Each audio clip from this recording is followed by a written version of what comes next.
This is really about justice for me. Healthcare access is about justice.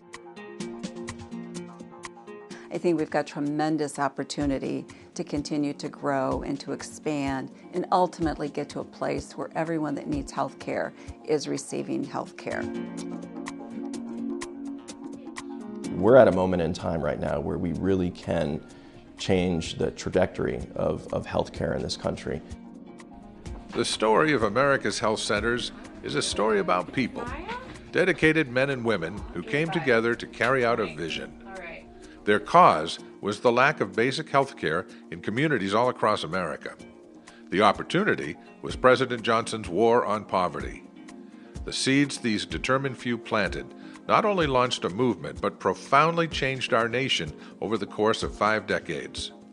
From the beginning, when the first 2 health centers were launched in Boston, Massachusetts, and rural Mississippi, to the more than 9,000 delivery sites that exist today, millions of patients have walked through the doors of health centers to get quality care, and thousands of community volunteers, doctors, nurses, and other healthcare workers have worked tirelessly to deliver that care. All have come from different walks of life and traveled different roads, but the heart of their mission remains the same. Their story is our story, and our story is the people of the health center movement. This is a movement that at its roots is about social justice. That as much as we talk about issues that are related to healthcare, quality of care, patient-centered medical home, that as important as all of those things are, really what drives the work that we do collectively is a desire to want to make social change, to make improvements in people's lives, in families' lives, in communities. I remember as a 10-year-old working in the fields with my parents. Velma Hendershot is president and CEO of Intercare in Michigan. She has a unique understanding of the patients they serve, having come from a migrant farm worker family herself. It is in my blood, and I didn't think that I would be where I'm at today. That wasn't necessarily what I thought I would do when I got out of school. My parents were very respected as individuals that were sought out to help people be connected to the right organizations and get services. The lessons that I learned from there were lessons that contributed to who I am and what I think we as an organization have been able to do for 40 years.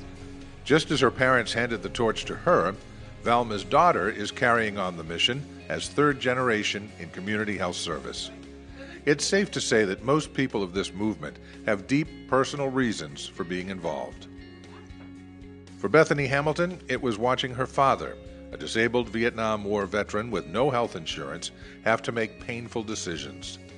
She's now NAC's liaison with Community Health Corps and works on forming medical-legal partnerships to ensure people get the help they need. It's extremely important. It's near and dear to my heart because I'd hate to see families go through what my family went through when we were growing up. We were able to manage. I'm here, I survived, I'm healthy and I'm well, but that's certainly unfortunately not the case for everyone who faces a medical catastrophe in the family, and it's just the damage that's done is just, it creates ripple effects.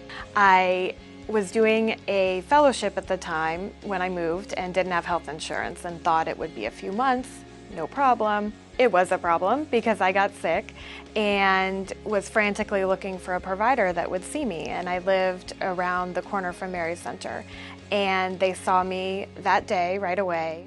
Andrea Gilliam is a lawyer with the U.S. Department of Labor. That's her day job. She's also board chair at Mary's Center, a community health center in Washington, D.C.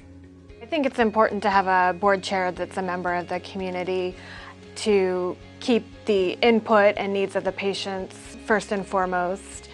I also think it helps to have both patients and board members alike see that the quality of care is the same no matter who you are and no matter how much money you make. You all get the same quality of care at a health center. Listen, learn, and then lead. Manny Lopes just recently became president and CEO of East Boston Neighborhood Health Services. He started working here when he graduated from high school and throughout college.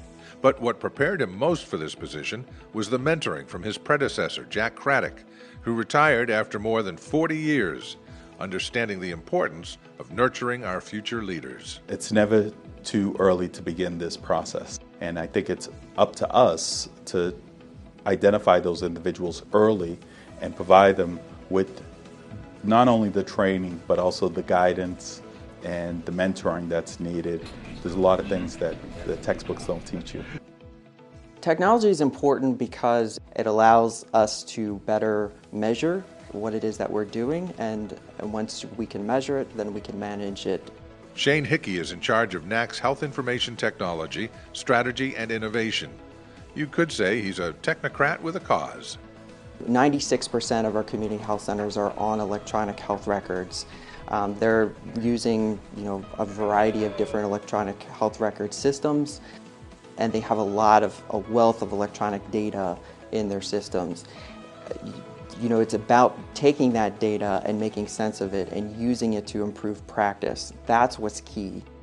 The people who started this whole movement, we greatly respect the work that has been done, and we're learning from all of the successes and challenges that I think the first 50 years of the movement has experienced. The opportunity to recognize those newer leaders that are coming in is huge, and it gives an opportunity for those of us that are new to feel connected to the movement and to the solidarity that those early leaders really helped to establish.